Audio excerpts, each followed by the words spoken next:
Bonsoir à tous, Cédric encore pour un nouveau tutoriel aujourd'hui. On va, s'intéresser à un nouveau programme. Ce qu'on va faire aujourd'hui se passe pas dans Cinema 4D. J'utilise pas Arnold, c'est tout nouveau pour moi, donc je suis vraiment pas un expert, mais c'est, comment faire ce type d'images que vous voyez là, qui sont en fait, des fractales. J'utilise un programme qui s'appelle Mandelbulb 3D. Ça permet de faire des choses vraiment, vraiment, vraiment super belles, notamment ça. Ah oui, là, j'ai fait cette petite animation aussi.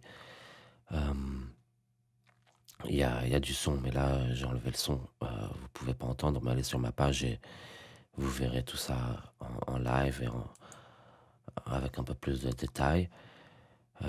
Celle-ci aussi, alors, j'ai rajouté un peu de depth of field. On on avance dans un espèce de tunnel, un peu fractal comme ça, avec des mouvements.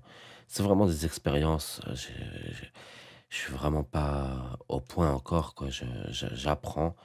Voilà les 1 images, que j'ai fait. Ça, c'est la toute première, qui est un peu organique, un peu jolie.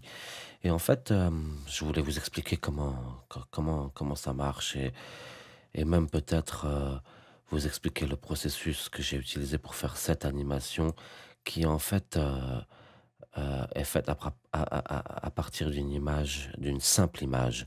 Il y a pas de vidéo dans ça, tout est fait dans After Effects et je vous montrerai un peu peut-être le procédé si le tutoriel est pas trop long. J'essaierai de vous emmener jusqu'à réaliser quelque chose dans ce genre. Enfin voilà, donc ça c'était pour la partie, de vous montrer ce qu'on va faire. Maintenant il faut aller, sur ce site qui s'appelle mandelbulb.com et sur ce site vous trouverez, un lien pour, télécharger la version du programme, la version actuelle qui est la 1.9.1 pour Windows. Hem, le programme marche bien sur Mac aussi, mais en fait, je le conseille quand même, ça marche mieux sur Windows et hem ensuite, il y a une autre page aussi où vous sur le même site, où vous pouvez trouver, des tutoriels. Il y a quelques tutoriels comment utiliser Mandelbulb 3D, par, Hal Tenney et en fait, ces petits tutoriels, c'est des tutoriels qui sont, sous forme de allons voir, qui sont sous forme de HTML. Donc il faut downloader un petit fichier là. Après vous avez une page HTML avec des instructions de comment faire comment utiliser les paramètres un peu du programme qui, en soi peut paraître un peu hermétique et aussi, vous pouvez trouver sur ce site des débuts de code. En fait, on va utiliser des codes comme ça pour commencer notre Mandelbulb et nos fractales et on fera évoluer dans le programme, quoi bon, je vais vous y emmener directement, ça sera plus facile. Alors, je l'ai là, il est téléchargé, on le lance et en fait, voilà, alors par exemple, je pourrais prendre ce code ou un autre, mais on va prendre ce code-là, en l'occurrence. Ou alors non, tiens, je vais commencer sans code. Alors ça, c'est le programme tel qu'il apparaît, heu, une fois qu'on l'a téléchargé et qu'on le lance pour la première fois. On a cette image-là. Si on appuie sur, Calculate 3D, il va tout de suite nous sortir un Mandelbulb, heu, là. Alors, on a accès à ces 3, en fait, quoi, là, on a le multigénérateur, BT Tracer, Animations et Navigator. Si on veut naviguer à l'intérieur de notre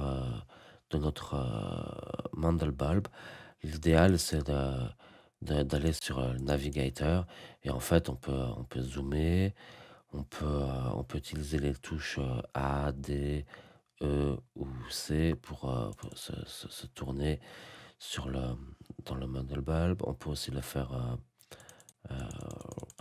faire des rotations avec ici. Euh, et zoomer encore, zoomer jusqu'à temps qu'on ait quelque chose qui nous intéresse. Alors là, par exemple, on est là. Ça, on trouve ça joli, on peut continuer. En fait, c'est infini, quoi. On va zoomer, jusqu'à temps qu'on croit que c'est fini, puis en fait, c'est pas vraiment fini, ça zoome encore. Alors là, on commence à perdre de la définition. Hem, mais de toute façon, je vais vous emmener autre part, quoi, on va aller regarder un autre, ça c'est celui de base, quoi. Je rezoome out là. Heu, L'idéal, c'est de se trouver des des des belles vues et essayer de les faire évoluer, en utilisant d'autres paramètres que je vais aller vous montrer.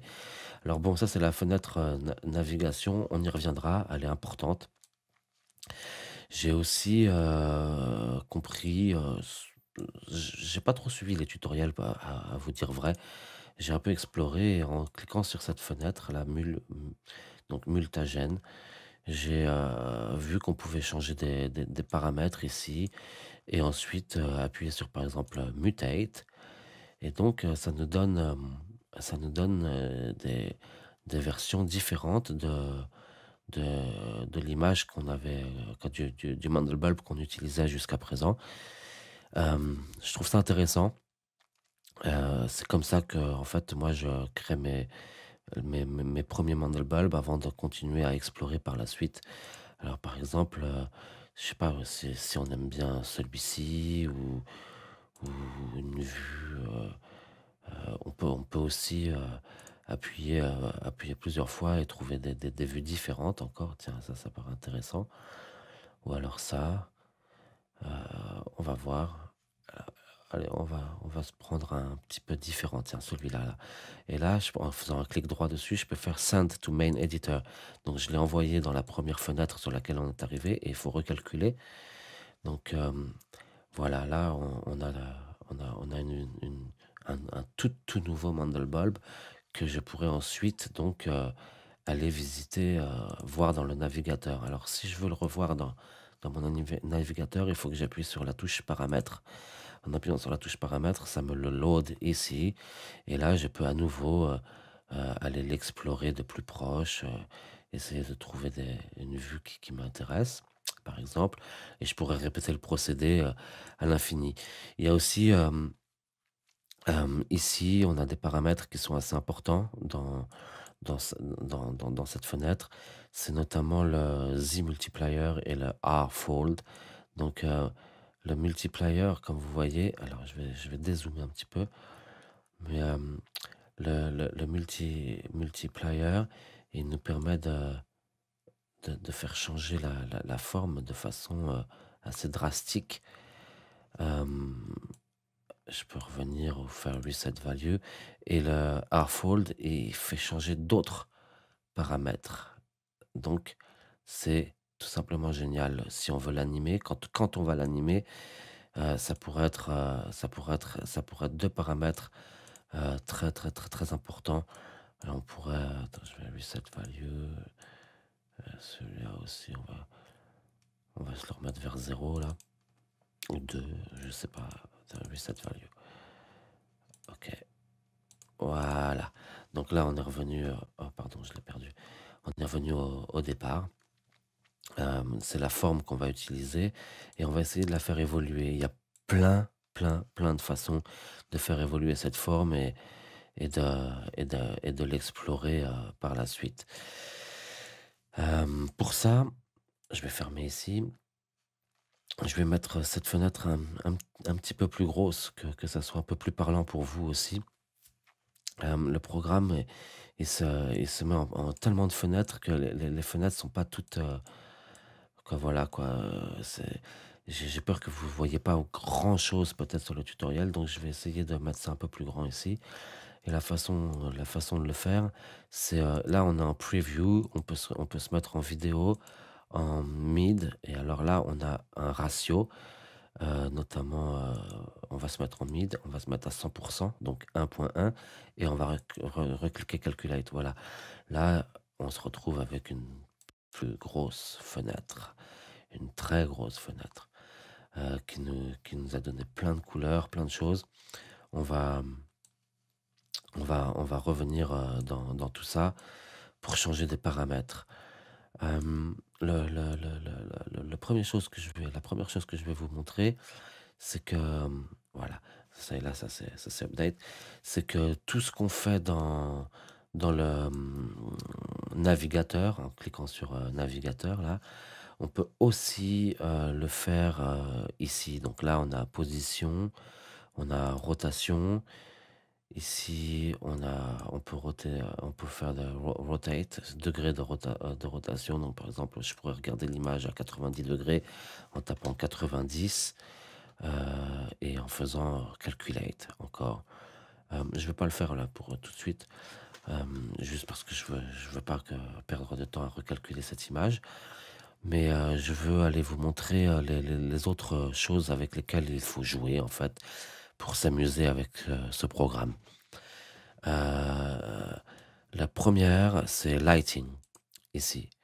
Dans le lighting, quand on appuie là, ça nous donne cette fenêtre et alors, on peut avoir, plein de lumière. La lumière, 1, elle est en là, j'ai que la lumière 1, en l'occurrence. Hem, on a plusieurs thèmes ici qu'on peut changer. Alors, par exemple, je pourrais regarder comment ça donne avec des lumières un peu plus rouges, là, des lumières très colorées, à la mode 70s, un truc un peu plus sobre avec, des super shading, quoi, c'est super beau. Hem, du rose, là, en l'occurrence, un peu de rose et flat, plutôt blanc, gris, quoi, dans les gris. Alors, par exemple, là, je trouve celui-ci, il est très joli. Et on peut aller tout changer. Alors la lumière en question là, elle a une couleur, un peu, pêche comme ça. On pourrait se la mettre dans les tons un peu plus rosâtres, par exemple, pour voir et OK et voilà, bah, ça a déjà changé. Il y a pas besoin de faire l'update quand on fait ça, c'est ça qui est génial. On a aussi, donc ça, c'est pour la lumière ambiante. On pourrait, se rajouter ah bah tiens, là, en changeant de thème, ça nous a mis la lumière 2. Je pourrais changer la couleur de la lumière 2, mais je ne vais pas le faire pour le moment. Je trouve ça très joli comme ça et puis on pourrait rajouter d'autres lumières, des sources de lumière, hem, heu, par exemple,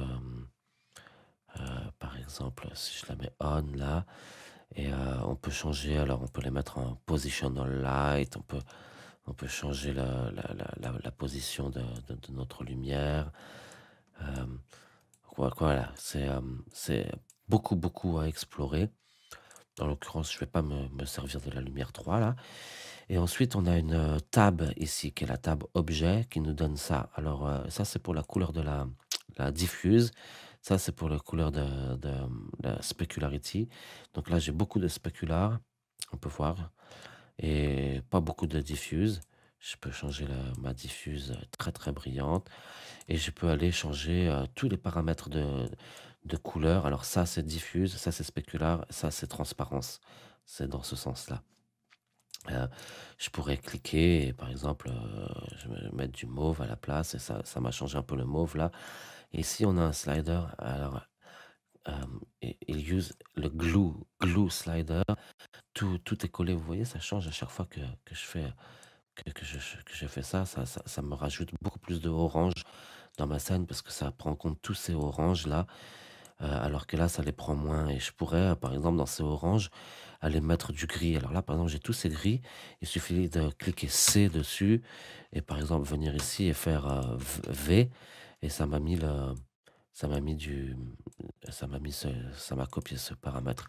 Je vais faire C et V et ça m'a copié ce paramètre aussi. Alors là, vous voyez, ça change du tout au tout.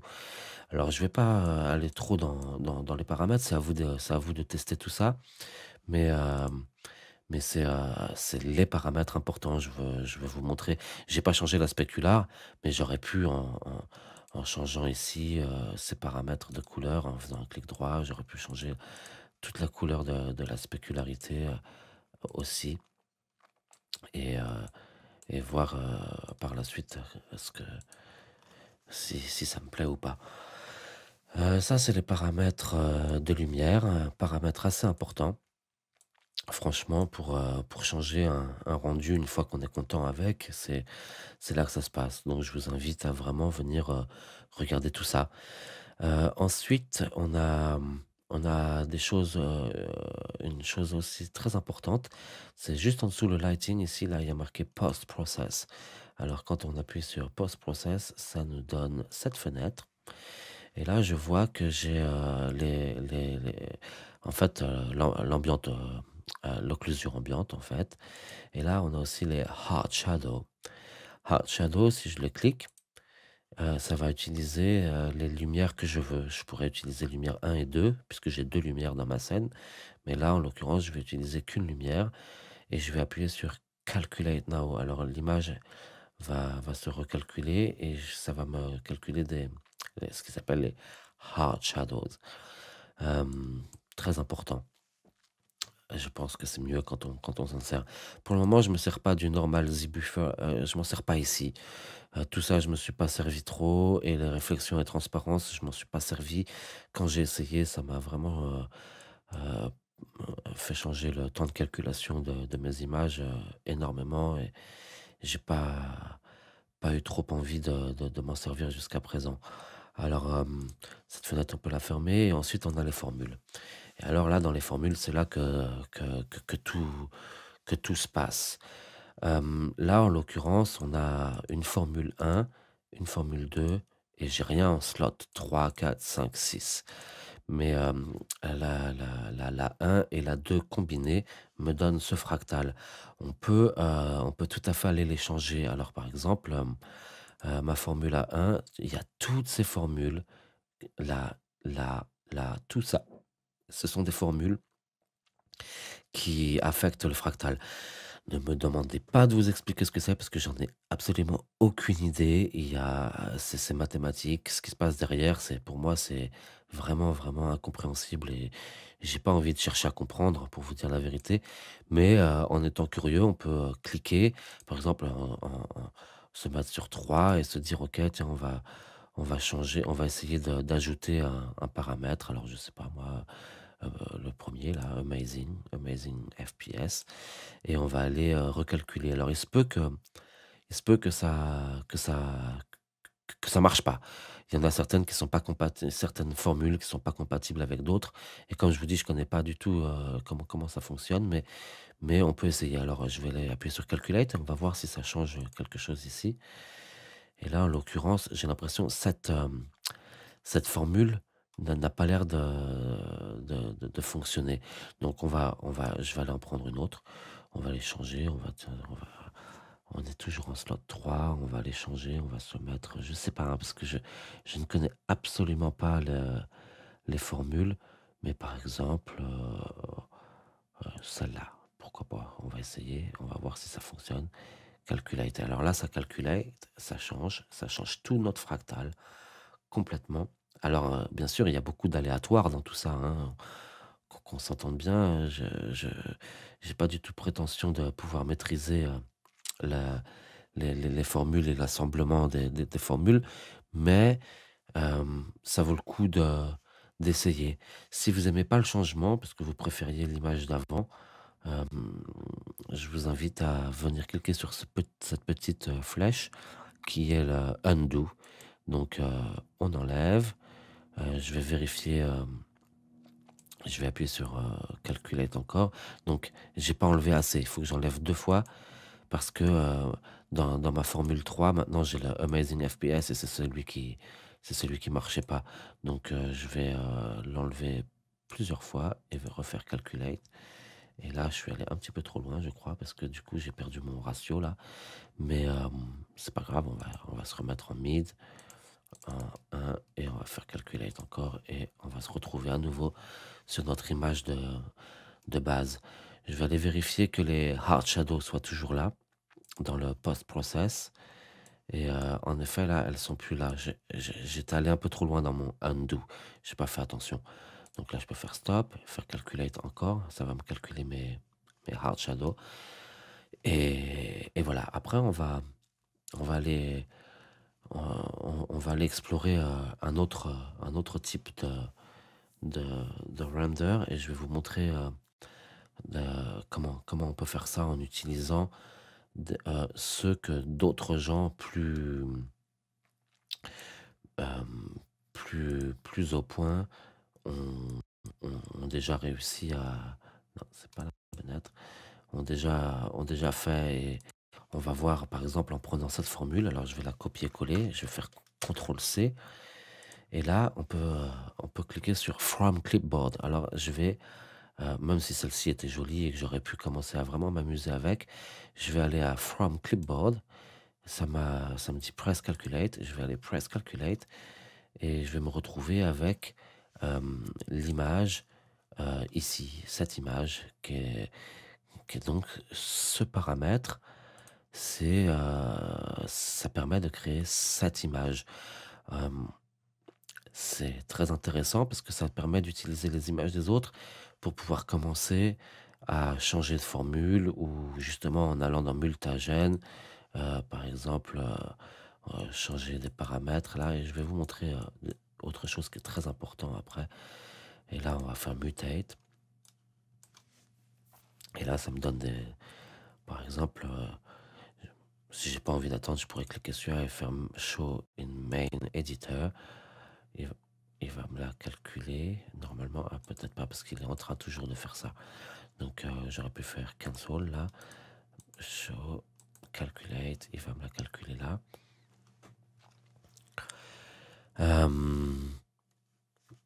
Une nouvelle image, elle est un peu plus lourde, un peu plus grosse. Elle utilise, alors on va aller regarder si elle utilise beaucoup de formules ou pas.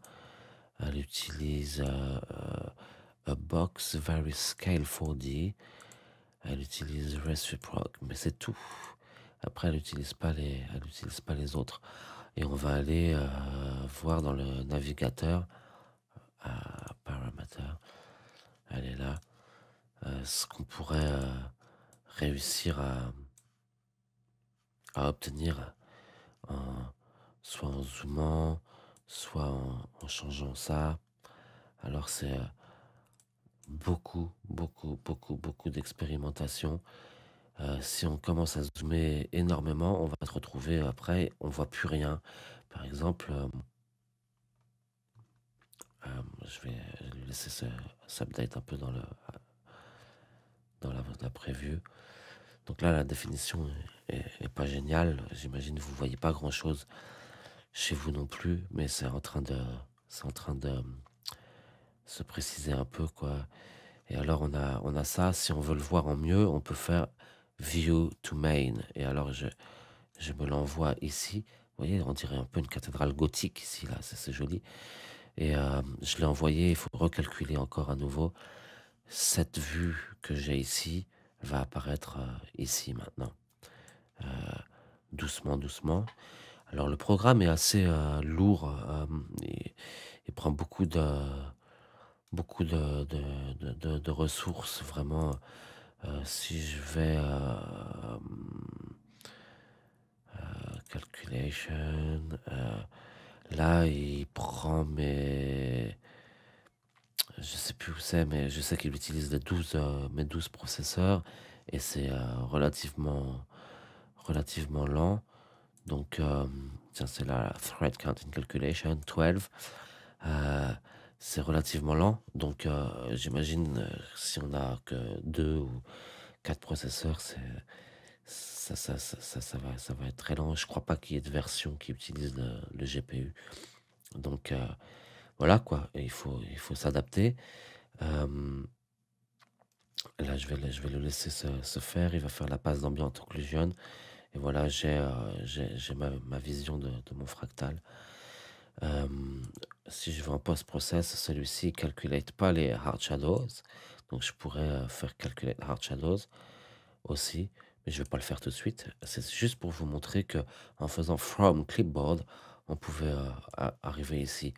Maintenant dans cette fenêtre, on peut explorer un peu plus, zoomer un peu plus, trouver quelque chose qui nous intéresse, super, et se dire: «OK, c'est génial». Après, là, il y a un autre petit bouton que je vous invite à cliquer dessus. C'est juste en dessous de les lights. Il y a une petite flèche qui s'en va et ça ouvre un nouveau, panel. Et ici, c'est, le paramètre très important, far plane. Far plane, c'est, en fonction du numéro que vous avez ici, vous voyez, ce qui est proche et ce qui est derrière est un peu perdu dans le brouillard ou, heu, dans la brume, quoi. Donc, si vous zoomez et que vous vous perdez, que vous voyez plus rien alors que vous savez qu'il existe des choses derrière encore, c'est ce numéro-là qu'il faut changer. Alors, par exemple, je sais pas, là, je vais abuser, je vais mettre un gros numéro, par exemple 500, et et on voit tout de suite que ça a fait apparaître 1 milliard de choses qu'on voyait pas derrière. Je vais me remettre à 30, voilà, par exemple 30, il y a rien.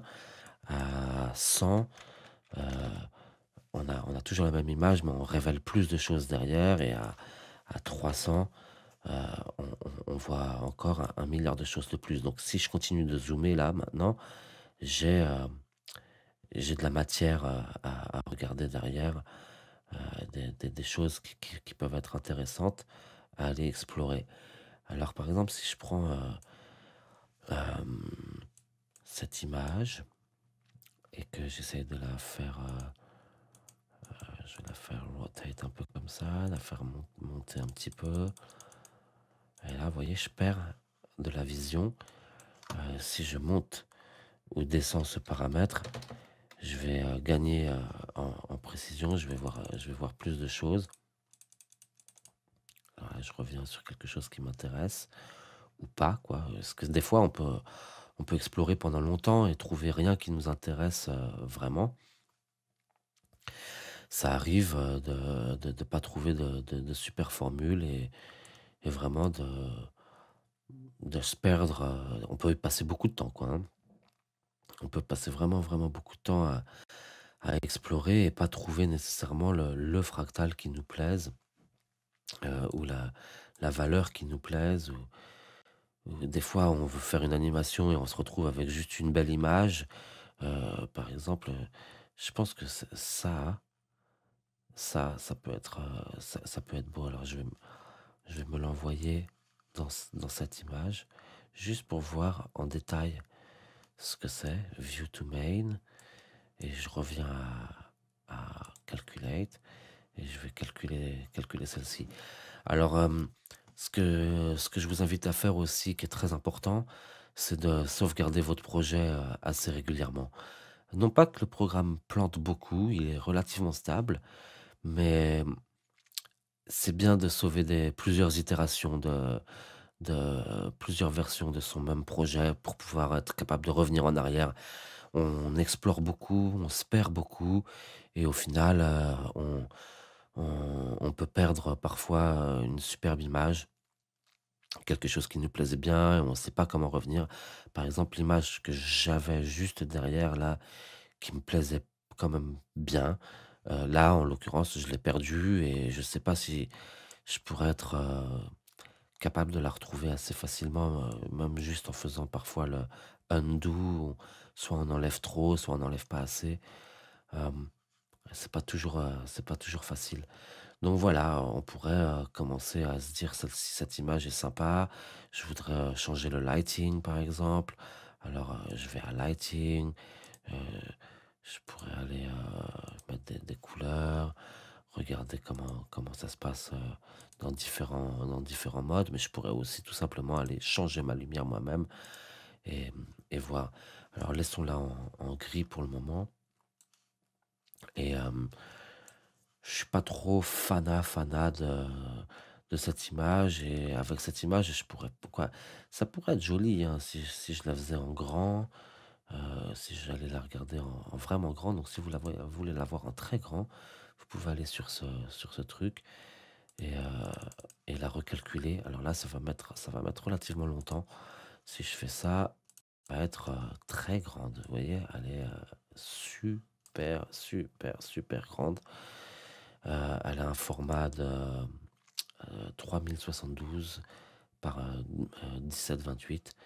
Alors, si ça vous plaît pas ces valeurs, vous pouvez enlever le keep ratio et par exemple dire, je sais pas moi, 2000 par, 2000 et ça va changer, on va arrêter là. Ça va changer le la la l'aspect, voilà, c'est devenu carré là. Ça va calculer sur une forme carrée. Je vais aller voir, dans mon navigateur à quoi elle ressemble en carré. Si je fais, paramètres, donc là ça me la donne et je pourrais, aller comme ça, de comme ça, comme ça. Maintenant, on a aussi, la petite, fenêtre que je vous ai pas montré qui s'appelle animation. Là, en cliquant sur animation, ça nous donne ici et en fait, dans animation, toutes ces fenêtres marchent de pair. Le navigateur, on peut envoyer les keyframes, on peut les envoyer to main, donc ce que j'ai fait ici, là, c'est en train de calculer sur le main, ou alors on peut aussi, quand on est content de ce qu'on a, l'envoyer sur a keyframe. Donc je vais le faire là, j'ai appuyé sur Send Keyframe, et maintenant je vais regarder ma petite fenêtre d'animation. Alors je crois pas que ça puisse le faire en même temps que ça calcule. On va le refaire. Je vais l'envoyer dans mes keyframes, je vais aller à animation et voilà. Et là, j'ai ma première keyframe sur un ratio de 1000 par 1000 avec un anti-aliasing de 2. Donc en fait, ça nous fera, si on fait un rendu de cette image, si par exemple je l'envoie dans notre main window, ça fera une grosse image de, de 2000 par 2000. Euh, je reviens à mon navigateur et, pardon, à ma fenêtre d'animation. Là, j'ai ma première keyframe qui va durer 50 frames jusqu'à la prochaine. Donc, euh,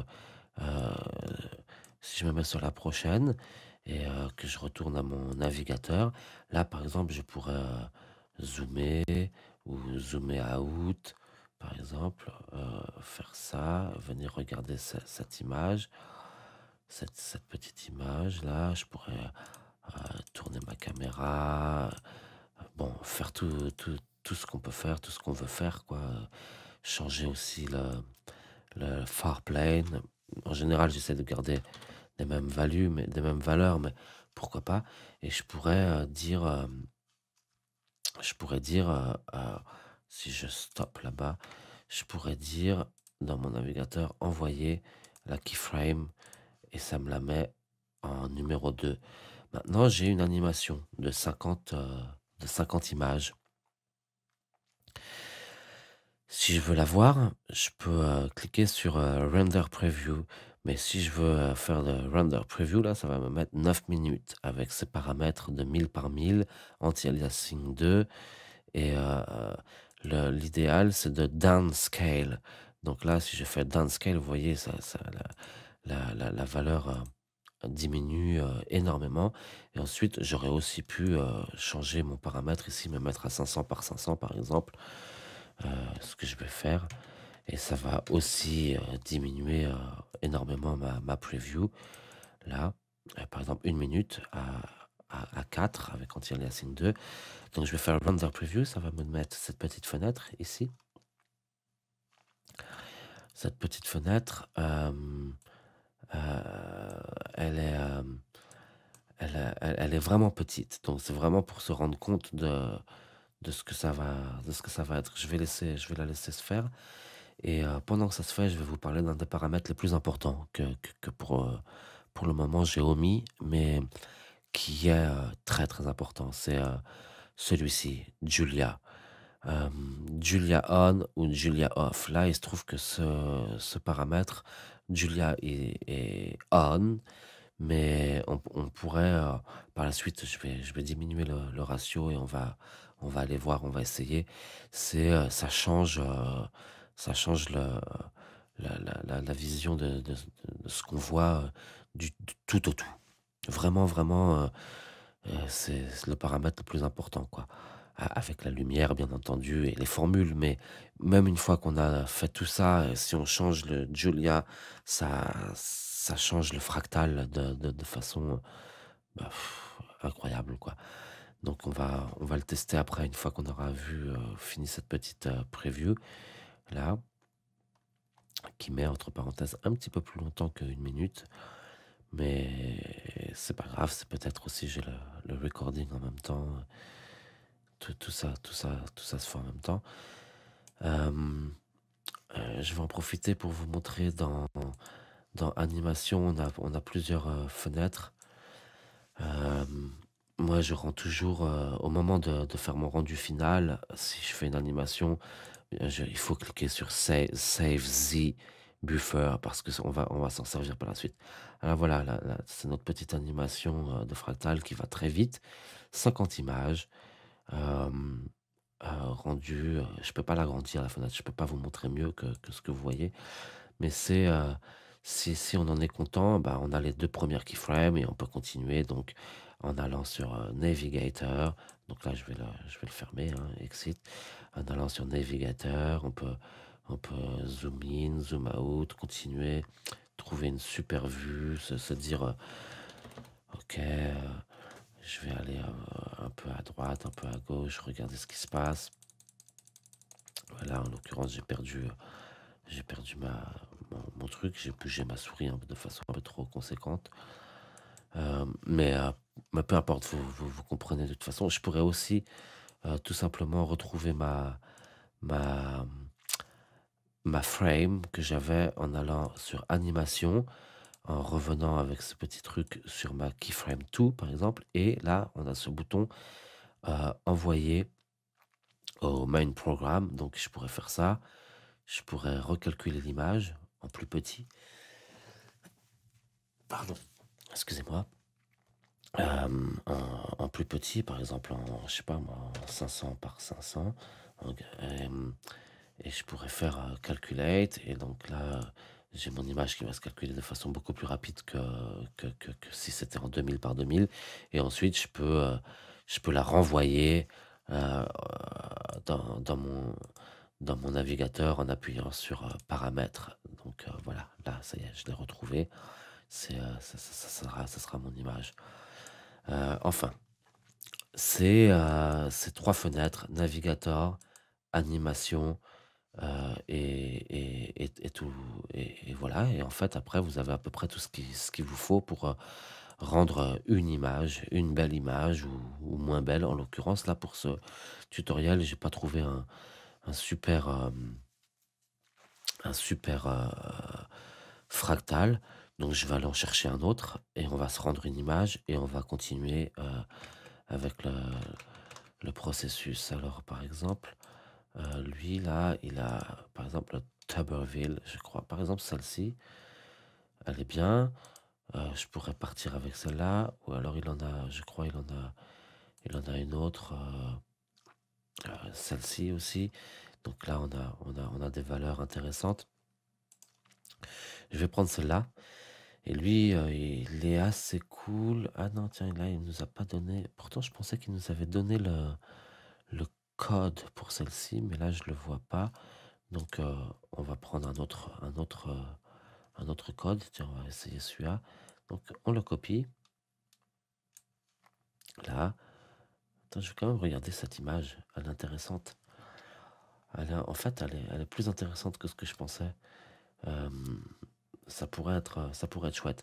Mais bon, peu importe. Je vais copier cette formule là en faisant CTRL-C. Je suis pas sûr qu'on ait besoin de prendre la fin là. Je vais faire CTRL-C et je vais faire From Clipboard, Calculate, Et alors, ça me donne pas du tout l'image que je pensais avoir, mais ça me donne celle-ci.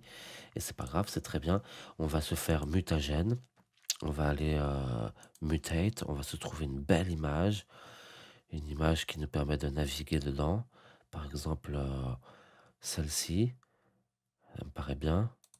On va faire copy to main, on va se la calculate. Là, c'est beaucoup plus rapide, les paramètres sont plus rapides, on a des choses assez jolies. Je sais pas combien de formules ça utilise. On pourrait regarder formula. Ma fenêtre elle est là. Ça utilise ça et seulement deux. Donc vous voyez. Et là on a quelque chose de super intéressant. On va changer la lumière juste pour pouvoir personnaliser un petit peu notre truc. Euh, je trouve ça vraiment génial. On va pouvoir aller se prendre une belle image avec ça. Alors on peut regarder différentes lumières dans les presets. On peut garder celui-ci par exemple. On peut dans, dans le ambient, on peut changer un peu on peut rajouter de la roughness, on peut changer plein de choses. On peut aller en ambient light, en light map. Vraiment, je vous invite c'est vraiment complexe. C'est vraiment complet. Changer l'angle de la lumière. On peut faire vraiment un milliard de choses. Euh, Aussi, un truc assez important, c'est dans les, dans les lumières, c'est relative. euh, c'est où que c'est? C'est relative to object. Là, relative to object, ça change beaucoup de choses quand on recalcule. Et si on fait des animations, c'est mieux de cliquer relative to object parce que ça nous garde la lumière en fonction des objets et non pas seulement en fonction de la scène. Ce qui est mieux pour les ombres portées, pour tout ça. Je vais revenir à lighting. Là, en l'occurrence, je préférais 100 parce qu'on va pas faire une animation, on va juste se prendre une image et on va recalculate. Quoique c'est joli quand même là. Calculate. Et on va aller dans le navigateur.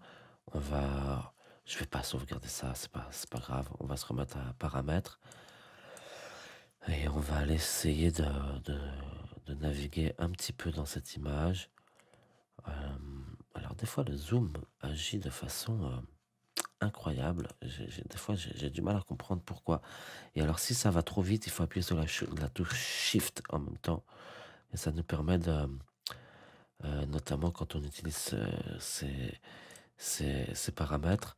Si je fais ça, là ça zoome très vite. Après je sais pas pourquoi ça zoome pas aussi vite quand je veux repartir en arrière.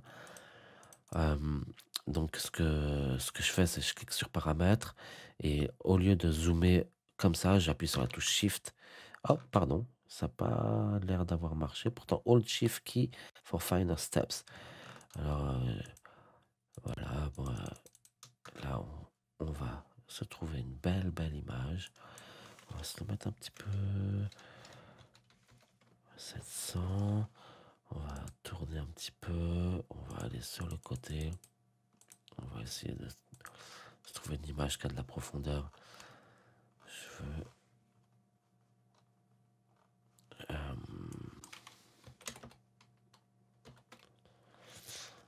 Ok. Alors, voilà. Alors, je trouve que c'est pas bien fait. On peut aussi double-cliquer et juste naviguer en bougeant la souris directement à l'intérieur. Je trouve que leur navigation est à revoir. Moi, j'aime pas trop la façon de naviguer dans ce truc. Là, c'était quand même vachement plus joli quand c'était comme ça. Donc, je vais revenir à mon navigateur, paramètres, et j'arrive pas à zoomer sur le bon endroit. C'est ça qui m'ennuie. À chaque fois que je zoome, je perds un peu de la qualité de mon render.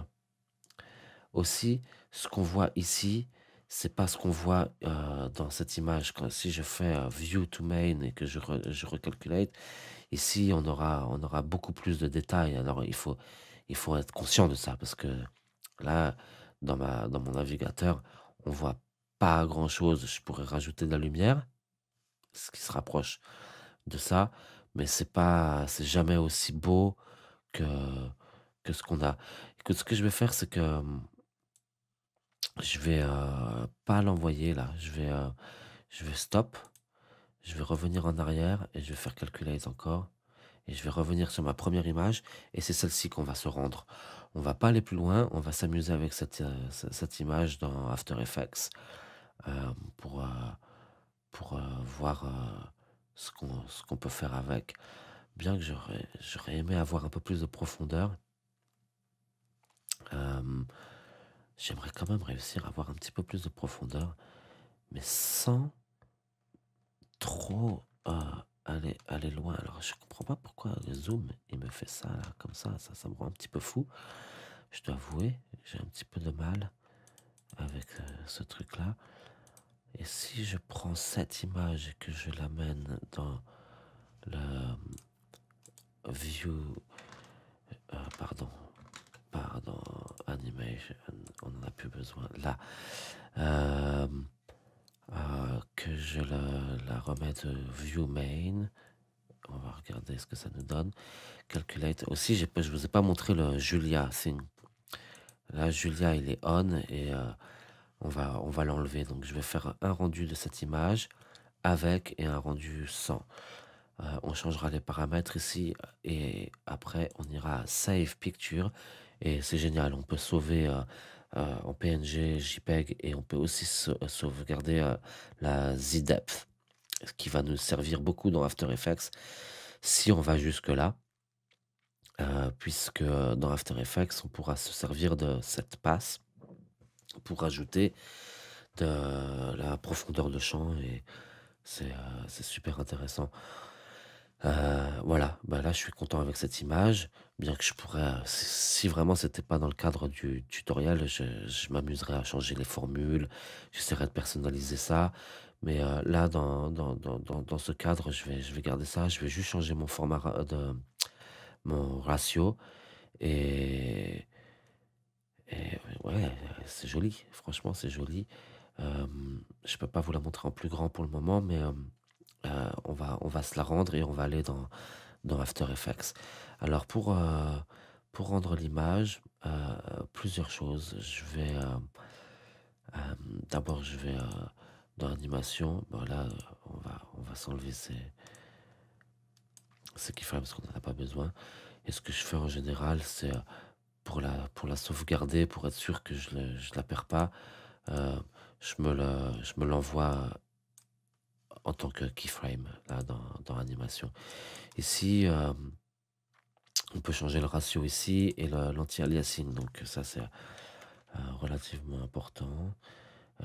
En fait, je suis même pas sûr si ça va jouer par la suite, mais on va voir. Donc je vais me la mettre à 2000 par, ou alors même plutôt juste 1000 par 1000 pour que ça aille un peu plus vite pour ce pour ce tutoriel.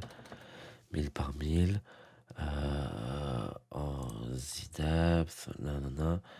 Donc là, on est là. Si vous voulez sauvegarder votre, animation, si vous avez une super animation, vous voulez la sauvegarder, je vous invite à cliquer sur ça et à aller la sauvegarder, ici. Si vous voulez sauvegarder votre projet, c'est dans Save et c'est le M3i. Donc, par exemple, tiens, on va se le sauvegarder en, numéro 10, pourquoi pas, là.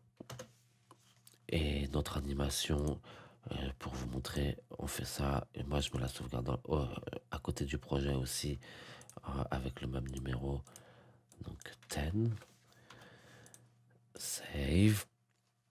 Donc là, si le programme crash, au moins je suis, un peu safe quoi, j'ai mon paramètre de sauvegarder. Là, je vais me mettre à 1000, je vais enlever le keep ratio et je vais me mettre à 1000 aussi. Heu j'ai quand même, j'ai aussi oublié quand même de vous montrer, avec Julia on et Julia off. Alors, juste pour le sa pour ce render, je vais enlever le Julia et on va appuyer sur, calculate. L'image va être, tout à fait différente sans et avec le Julia. Julia rajoute beaucoup de détails, Julia, c'est bah, c'est mieux quoi, hein. Franchement, Je beaucoup des rendus quoi, ça dépend de ce que vous voulez faire, en fait, mais beaucoup des rendus que je fais, vous voyez, là, on perd beaucoup, beaucoup du détail qu'on avait on a un autre type de rendu, mais on a perdu tout, ce qui nous intéressait, qui était joli dans ça disparaît, quoi et c'est pas quoi, bon, encore une fois, à tester quoi, ça dépend de ce que vous voulez faire quoi, ça dépend des rendus que vous voulez avoir. Mais là, en l'occurrence, je veux le stop, je vais me remettre le Julia, je vais pas changer les paramètres, mais tous ces paramètres sont changeables. À chaque fois que vous avez une formule, hem, heu, si jamais, on revient sur, formula là, par exemple dans la 1 formule ou la deuxième formule, ici vous avez tous ces paramètres de scale, de fold, hem on n'a pas joué avec. On il faudrait passer beaucoup, beaucoup trop de temps pour explorer tout ça et j'y connais pas grand-chose à vrai dire. Donc pour le moment, c'est vraiment une overview que je vous propose du programme.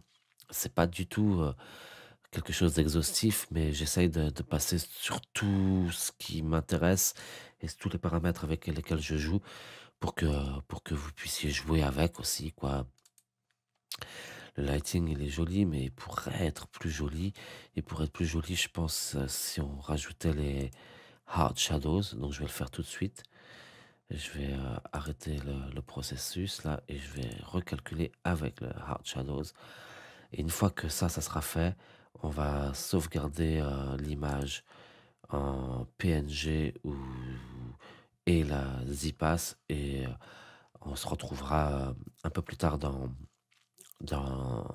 After Effects. Donc ce que je vais faire là, c'est je vais poser le temps du rendu pour pas que vous regardiez, comme on dit, bah, la chose se faire, et perdre du temps et je vous rejoins, dans quelques minutes, une fois que le rendu sera fini et que qu'on sera prêt à attaquer la version, After Effects.